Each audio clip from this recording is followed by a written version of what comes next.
That's why regions in the world to visit in 2018. If you're a traveler and a wine lover, you're probably already plotting where to go next to sip your favorite libations. We asked some of the country's top sommeliers what wine regions you shouldn't miss in 2018, and here's what they had to say. Warsaw, Austria. Just an 1 hour drive from Vienna, the Warsaw is one of the Austrian most picturesque values. Old castles, monasteries, and quaint villages flying the Danube River in this UNESCO World Heritage Site add to that outstanding wineries, and you begin to understand why the Warsaw is the wine lover's paradise. Rather buy to tour the historic sites and stop by a winery or two to sip a dry Riesling and Gruner Veltliners.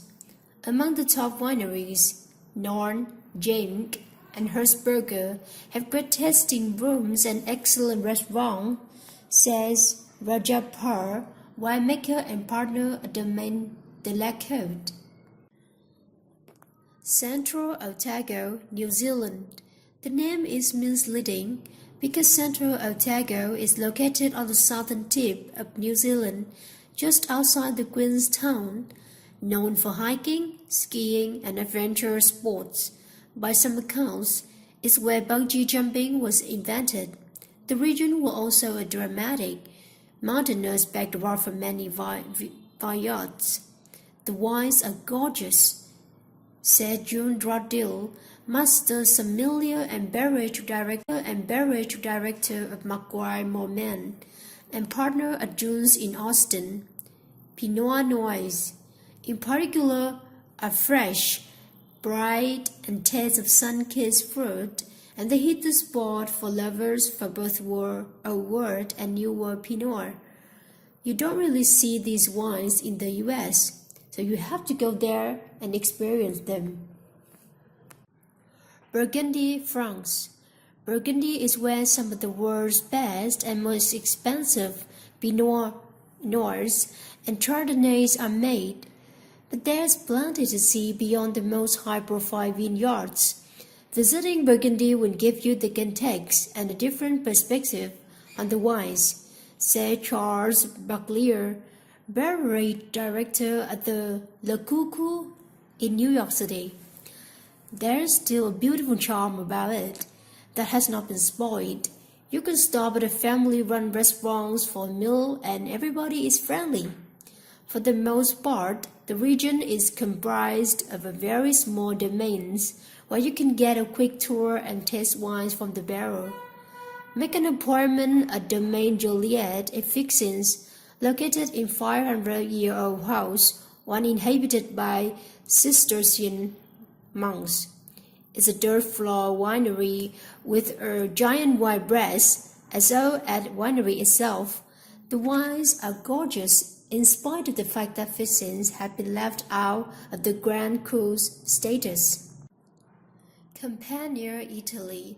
If you go to Naples or Amalfi Coast, be sure to drink local and look for some of Campania's outstanding wines. From the refined wines like Fiano, Greco di Tufo, and Flagnier to graceful Aglianico reds that defy the Southern European stereotype of overripe wines high in alcohol. Campania is a region that really loves wine, says Katie Morton, wine director at Mara and Vini Efriti in New York. There are some very interesting styles of Aglianico being produced. Young, lighter wines, like the ones from Fattoria La Rivolta, but also more serious ones aged in large barrels that maintain the lift and elegance, like Briatracuber Torrasi Aglianico. It's no wonder many call Aglianico the Barolo of the South. Avoid the summer crowds and go in the spring or fall shadow seasons. The weather is warm but not stifling hot, and there are fewer tourists to contend with. Galicia, Spain.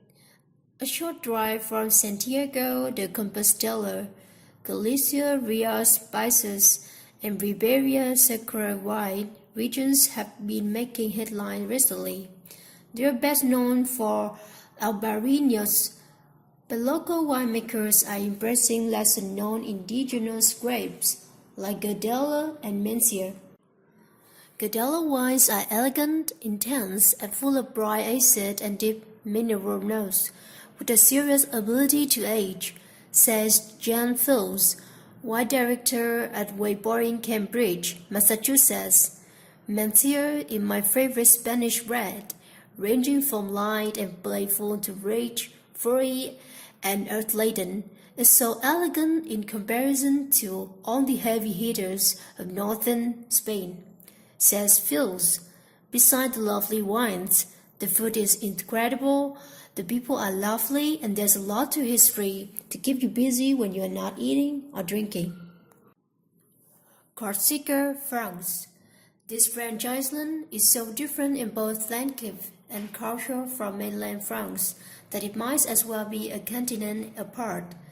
Just south of Italian Riviera, Corsica is almost untouched, while sandy beaches and clear Caribbean-like waters give way to rock-hill loud with sharps as you go inland.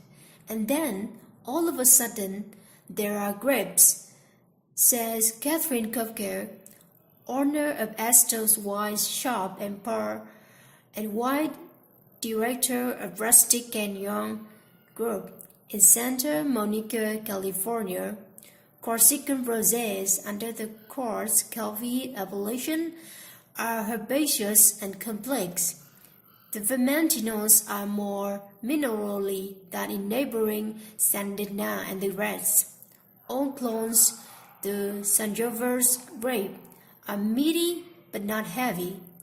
She says, there are so many wines you can't easily get off the island, and it's worth a trip just to try them for yourself. Virginia, United States.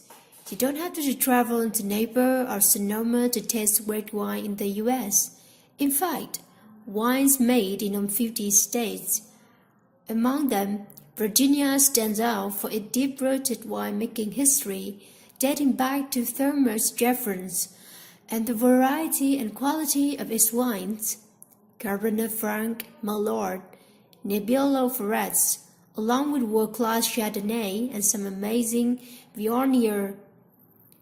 There are wineries all over state, says Andy Chabot, the director of food and beverage at Blackberry Farm in Worland, Tennessee. The barren areas are right against the Abaquinians on the foothills of the Blue Ridge Mountains along the Monticello Wine Trail. Many wines are only sold at the wineries or local restaurants, so it was a visit. The Virginia Wine Board is a great resource to organize a few days of winery hopping.